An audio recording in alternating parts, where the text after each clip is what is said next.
Hello everyone, FPL Raptor here and welcome back to another video on my YouTube channel. Today's video has been very kindly sponsored by Squarespace. We're going to discuss more about that later on and there is a link in the description too. But today's video is basically a complete preview and guide to Game Week 29. Earlier in the week I released a video where I spoke about the rest of the season and an end of season guide, but today is really focused on Game Week 29. We've got points projections, we've got some data, we've also got a free hit draft as well. If you are enjoying the content here on this channel, please do remember to like, comment and subscribe. But without further ado, let's jump into it.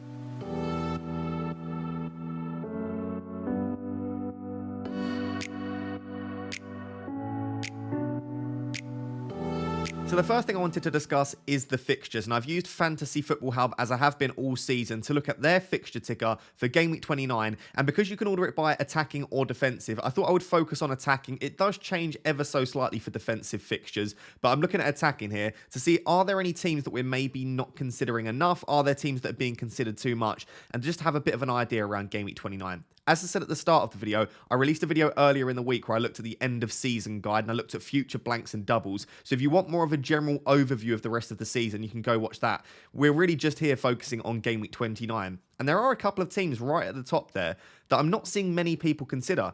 That's Bournemouth and West Ham. Now, they are two teams that haven't performed especially well this season and they don't have tons of assets to choose from. So I do completely understand that. But I still think they do have assets nonetheless. I think for Bournemouth, if you're looking for a cheap striker, I don't mind Salah, and Billing is fine in midfield too. I'm not sure I would necessarily invest in their defence, especially as I think Fulham and Brighton, whilst they are two home fixtures, aren't necessarily the best fixtures from a defensive perspective. But definitely someone like a Salah or Billing, I don't hate.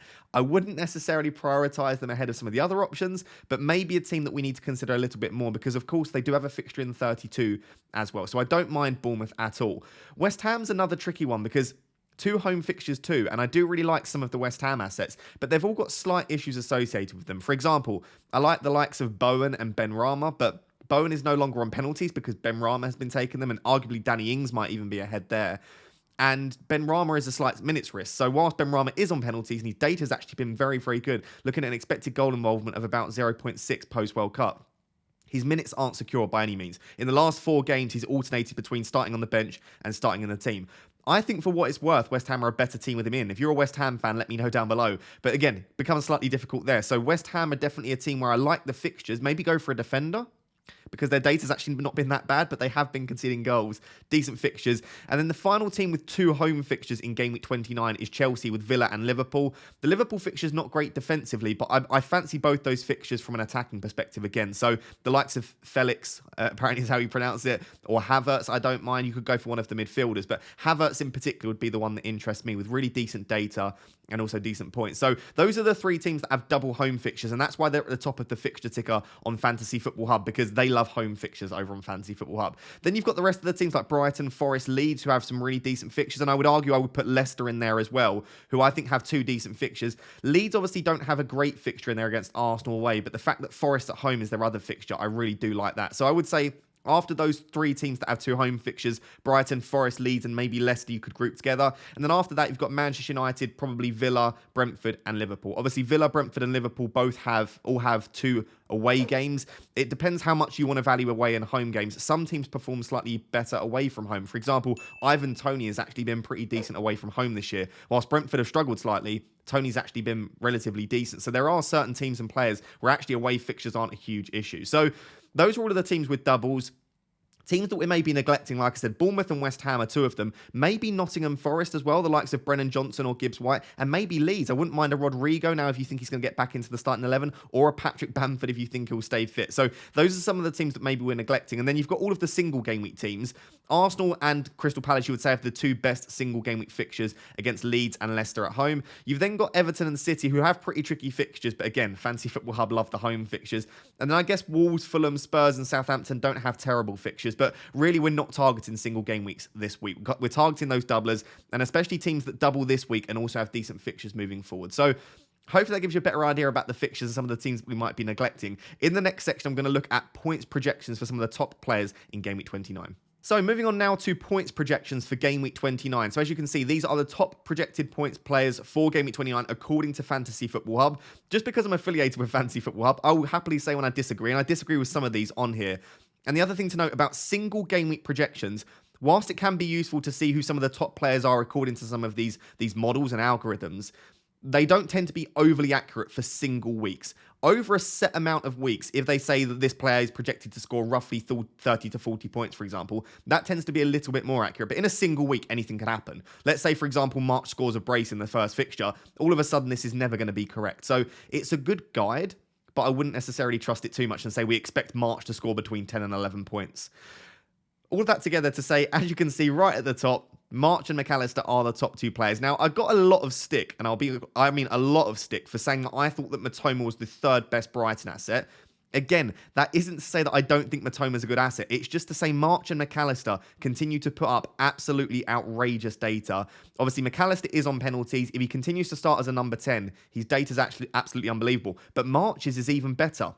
And March was very unlucky not to get another goal in Game Week 27. Again, if you captained March, I'm sure you remember. So I still think that March and McAllister are the two best Brighton assets. McAllister's a tricky one because he's only that good if he stays in the number 10 role. And against Grimsby in the Cup, he actually played as in the pivot. So he played as a defensive midfielder.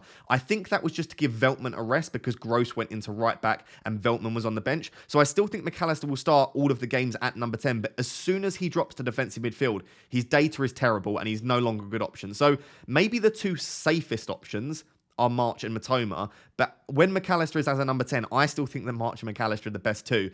I don't think I would be selling your Brighton asset. So whoever you own, keep. But if you are choosing from scratch, I guess I would still just about favour March McAllister. But I think all three are fantastic options. You can see right up there with March and McAllister are Ings, Maddison, Fernandes and Matoma.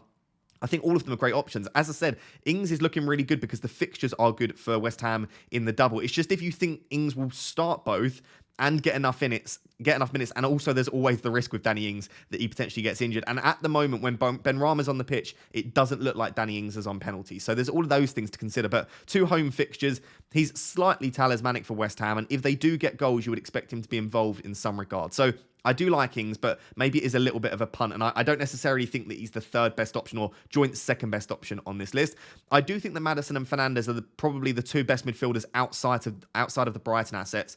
I love Maddison's fixtures. I think they're really good for Game Week 29, also for 30 against Bournemouth, and I actually think they're fine for the rest of the season, although you might end up selling him anyway because they don't have any further doubles after that. But I do really, really like Maddison. So if you're looking for a midfielder at that mid-price range, I do like him. The only issue is, again, he's a bit of a fitness and injury doubt constantly. He never seems fully fit. And also, he is on 8 yellow cards, Maddison. So if he picks up 2 more, he will get a 2-game suspension. So just bear all that in mind with him, but I do really like him. And Fernandes is another tricky one because it's a similar sort of situation to McAllister. We don't know where he's going to play, especially in the short term. When Casemiro's back and when Eriksen's back, I have absolutely no doubt in my mind Fernandes will start as the number 10. But with both Eriksen and Casemiro out, obviously Eriksen due to injury and Casemiro due to suspension, Fernandes could quite easily play in the pivot for Manchester United, or at least play as more like a number 8, which is slightly more reserved with like Fred as the other number 8, or potentially McTominay in the pivot, and maybe Bruno Fernandes will play there, but he'll play, or like if they play Sabitzer, for example, it could be that Fernandes drops in a little bit more. That being said, Eriksen looks like he'll be back very soon, and Casemiro is only suspended for a few games, so I feel like with Fernandes, you're bringing him in long term. He plays in doubles in both Game Week 34 and Game Week 37. So if you have Fernandes for Game Week 29, you're going to own him probably for the remainder of the season, or at least you have that in the back of your mind. So I don't mind taking the punt that Fernandes will hopefully play as a 10. And even if he doesn't in the immediate near future, he probably will long term anyway, and he'll still be a really good option. His data has been very, very good this year, Fernandes. Maybe going under the radar slightly. His non-penalty expected goal involvement's been between sort of 0.6 and 0.7. So I really like Bruno Fernandes as an option. Just a slight worry that he might play in kind of in that pivot or as a defensive number 8. Then you've got the two Nottingham Forest players, Johnson and Gibbs-White. I like both of these. I do prefer Brennan Johnson just because he's on penalties and he's got slightly better data. But I do like Gibbs-White as well. So if you're looking for a cheaper asset, both as a striker and as midfielder, I do think you could do worse than Johnson and Gibbs-White. So bear them in mind if you're looking for a player. Again, I really like their double in Game Week 29.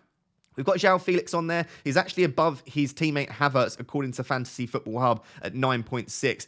I personally, this is one where I would disagree. I prefer Havertz because I think he's slightly more nailed and he's on penalty and his data is just a little bit better. So I actually prefer Havertz to Felix, or Felix, I should say, but I think they're both decent options. You've then got Tony on there at 9.2. I think that If the fixtures were slightly better, I'd be considering Toney for captaincy, to be honest. But Brighton and Manchester United, that's not a nice set of two fixtures particularly. But then Toney is talismanic. His data's good. He's on pens. I wouldn't be surprised at all to see him come away with 10 plus points. I wouldn't be surprised at all to see him hit this 9.2 target. So I don't mind Toney, but for me, he's not a captaincy option just as a result of the fixtures being quite tricky against two decent defences. We've then got Reece James and Trippier on there at 9.2 and 9.1. Two sort of premium defenders and two defenders with a lot of attacking output.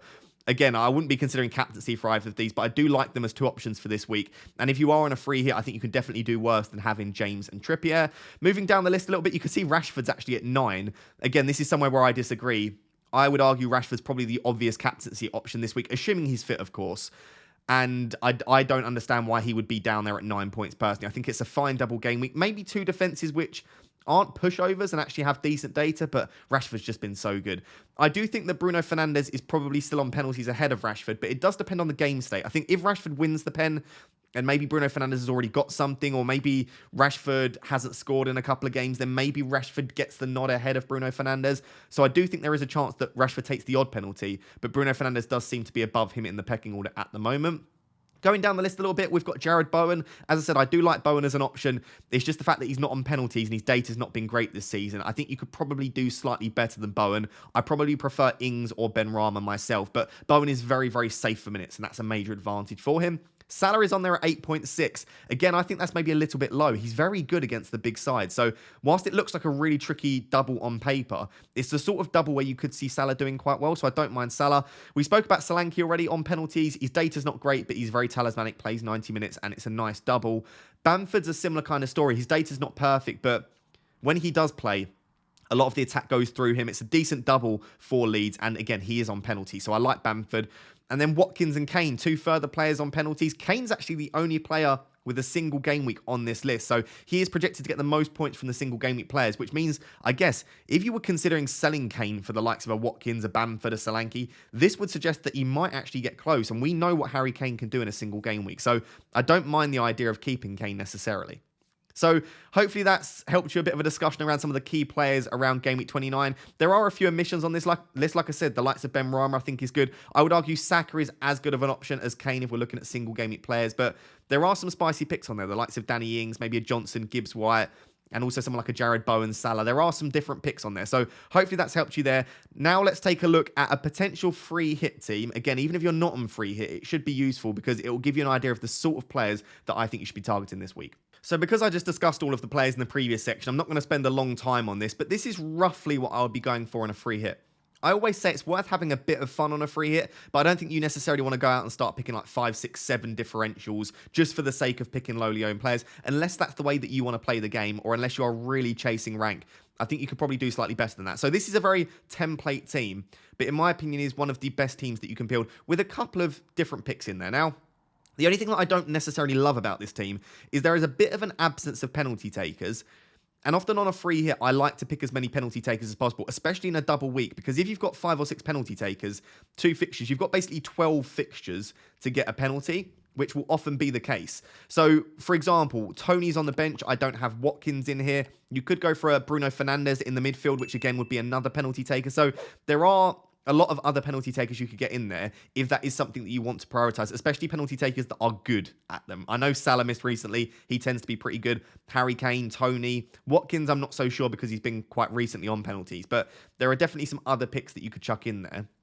Maybe also the goalkeeper defense situation. I think Kepa and Estepinian could quite easily be Jason Steele and James. I think you still get a Brighton and Chelsea sort of combination there, but you get a decent goalkeeper, assuming that he starts both ahead of Sanchez, and you get Reece James in there instead of Estepinian. That could be a slightly better combination there. For example, in the Salah spot as well, I think you could quite easily go for Bruno Fernandes. I just think that Salah is going to be very differential. We know he's on pens. We know he'll play 90 minutes in both. And these are the kinds of fixtures that he tends to do fairly well in. So, again, Salah to Bruno Fernandes, I would have absolutely no issue with that at all. And then in that sort of forward spot, I think you could go for Toney, you could go for Watkins, you could go for Brennan Johnson.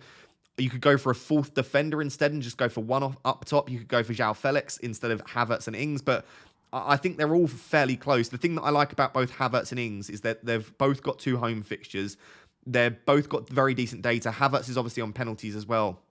And I don't know, I like the look of those two as my front line. Again, free hit is really a lot about gut feeling as much as anything else, because in a single week, it's very difficult to try and predict who's going to do well. This is just kind of the team that I put together. The bench is obviously very strong, and I've still got 4.4 in the bank. So if you want to go for a Haaland or a Kane, feel free to. Again, you could go for Bruno Fernandes instead of Maddison. You could go for Bruno Fernandes instead of potentially Matoma if you make a downgrade on the bench. So there is the opportunity to bring in Bruno Fernandes as well as Salah. I just really like that midfield five there. So this is roughly what I'd be going for. Let me know down below if you are currently planning on free hitting. I suppose I should say that I don't necessarily think the free hit is a great option this week. I think I prefer it in game week 32, as I discussed in the most recent video, or maybe even game week 34 or 37. But if you're looking at your team this week, you've got a couple of injuries, maybe not that many double game week players that you want, you could definitely do worse than a free hit. Just quickly, before we move on to the final section, I also want to show you Fantasy Football Hub's free hit, just so that you've got a slightly more objective opinion other than my bias. So guys, here is the best predicted team for Game Week 29 according to Fantasy Football Hub. Again, they've got Sanchez in goal. That's not updated since Jason Steele was taken over, so you can just replace Sanchez with Steele unless you think Sanchez is going to get the nod. Outside of that, there's not that many differences. They've obviously got the Brighton keeper and James combination that I spoke about, rather than the Chelsea keeper and Estepinian / Dunk, which I don't have a massive issue with. They've got Fernandes instead of Salah, and they've actually got Gibbs White ahead of Rashford. Now, this is where I disagree massively, but as you saw on the projected points, Gibbs White was ahead of Rashford, and so was Bruno Fernandes. So if you want to take the risk, and especially if if Rashford is out, at the time of me recording this, I've got no further update on Rashford's supposed injury. But this could be a nice midfield. March, McAllister, Maddison, Fernandes, Gibbs White. I don't hate it. And then there's a forward line. They've also got Brennan Johnson, again, due to the high projected points, alongside Danny Ings. And obviously Havertz is nowhere to be seen. They've got João Felix on the bench and De Gea too. Maybe a West Ham defender. And then maybe a Leicester defender. I would actually probably prefer Ricardo Pereira to Castagna. But if you think there's a chance for clean sheet for either of those games for Leicester, they've got decent attacking numbers, Castagna and Ricardo Pereira. I don't actually hate that as an option. So pretty similar to mine. A couple of slight differences. Obviously, the inclusion of Fernandes and the inclusion of the double up on Nottingham Forest. I wouldn't necessarily double up on Forest, but I don't mind a punt on either of those. So let me know down below, do you prefer my free hit? Do you prefer the Fantasy Football Hub free hit? And if you are free hitting, I'd love to know if you've got any spicy differentials in your team. So just to finish up with some other things that I think will be important questions for this current week. Do I prefer Salah or Bruno? I've kind of spoken about this. I think they're very, very similar for Game Week 29. The big benefit of Salah in 29 is that we know for a fact he's going to start both, and we know he's playing in the same position that he always plays in. It'll be very attacking. Whereas with Bruno, there is a chance that he starts both or one in the pivot, and all of a sudden, I don't think he's as great of an option. I do think, obviously, Salah's got the trickier fixtures, both away as well. I probably just about prefer Salah for Game Week 29, but unless you're wildcarding in 30, I don't think you should make your decision just around 29. So what you should probably make your decision around is what are you doing in 32? If you're not free hitting in 32, I probably prefer Salah in the short term. If you are free hitting in 32, then I probably prefer Bruno, because you can free hit Salah in 32 against Nottingham Forest. And then you've got Bruno for double game week 34 and double game week 37. So basically, my answer to this is, are you free hitting? If the answer is yes, Bruno. If you're not free hitting in 32, I would say go for Salah. But I think they're very, very similar. Across the remainder of the season, I would expect them to get roughly the same amount of points, assuming that Bruno gets back to that number 10 role pretty quickly. Who are the best Brighton assets to own? I think it's the three midfielders. I think if I were on a wild card right now, I might end up with a defender, but I would be very, very tempted by March, McAllister, Matoma. It is worth having triple Brighton, because Brighton have 3 further doubles after Game Week 29. They've got one in either 31, 35 or 36 against Newcastle, and they're guaranteed doubles in 34 and 37. So including Game Week 29, Brighton still have 4 more double game weeks. So it's absolutely worth, in my opinion, having triple Brighton. It's just which you think are the best 3 Brighton assets to own. I probably wouldn't start selling your Brighton assets around. I would just keep the ones that you've got and just try and get that third one if possible. Are there any other defenders that I like outside of Luke Shaw and Chilwell? The short answer to this is probably not, or not particularly. But again, it really does depend on your strategy moving forward. If you're not free hitting in 32, then you absolutely need to be looking at defenders that probably play in 32 and have an okay fixture. I really don't mind the West Ham defence. They've got a fixture against Bournemouth in 32, a decent double. And like I said, their data's actually not that bad. They've been unlucky not to have a few more clean sheets. I don't mind Nottingham Forest. Again, not a bad fixture in 32. Oh, I think actually they have Liverpool in 32. But I actually don't mind their defensive data, and they've got a couple of decent options. And then I think Aston Villa outside of that are a team that I wouldn't mind necessarily picking some players from.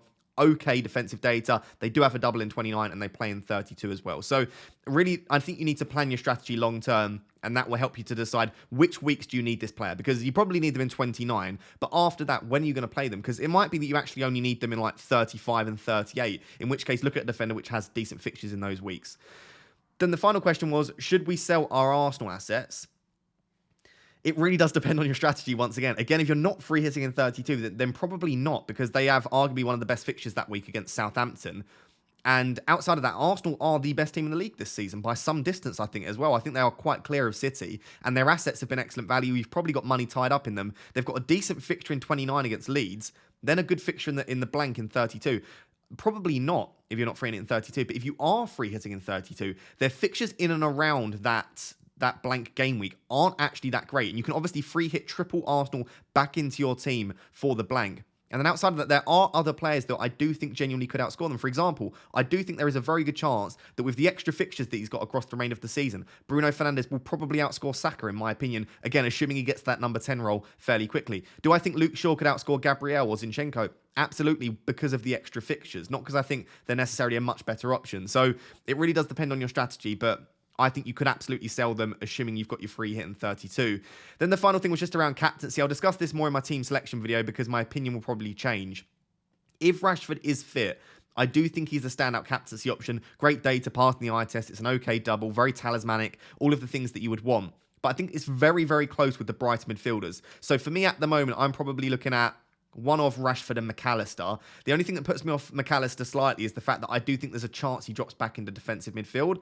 Therefore, I guess you could go for someone like a Solly March or a Matoma instead. But again, it just does put me off slightly that Matoma's data just hasn't been excellent at any point this season. So I do think for me it will be between Brighton midfielder and Rashford. If Rashford is out, it will probably be one of McAllister and Matoma. I do like Maddison, but again, the issue for me with Maddison is that Leicester absolutely stink. Apologies, Leicester fans, but they're really not great. He creates so many chances, but they just don't convert them. And also, he's not on penalties. And whilst I know Matoma isn't, and Rashford probably isn't either, I do really like to captain a penalty taker unless I think they are a standout option regardless of the penalties. And it just worries me that with Maddison that Leicester aren't great. A lot of his data is made up through expected assists, and he's so over-reliant on his teammates, and they are just not converting the chances that he creates. And he's probably not on penalties too. That would just worry me slightly. And I've got Salah and Bruno.